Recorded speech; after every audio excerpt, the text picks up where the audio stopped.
Fox 5 has confirmed a suspect is dead after he was shot by police outside his Buford home.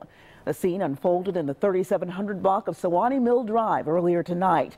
That's where Fox 5's Will Nunley joins us live tonight with details. And Will, police say this started as a domestic situation and spiraled out of control. That's the word we're receiving tonight, Deidre. And in the past 10 minutes, as a matter of fact, the coroner just removed this the man's body, from the yard here. Family continued to arrive behind me to learn the news about what happened here today. Meanwhile, the GBI has arrived here on the scene, and they're going to retrace the steps. They are now in charge of this investigation. Gwinnett police say the call came in as a domestic dispute here on Sewanee Mill Road just after 4 Saturday afternoon. They arrived to find a couple in their 60s and their daughter, believed to be in her 40s, in a dispute. Authorities say the mother and daughter were in the yard as police approached. The suspect, the husband, came out of the house as well, but he had a knife in his hands. The officers told him to drop the knife, at which point the suspect went back into his house and came back out with a handgun. It was then the situation escalated. We asked if the suspect was screaming or yelling anything, but investigators say he was not speaking.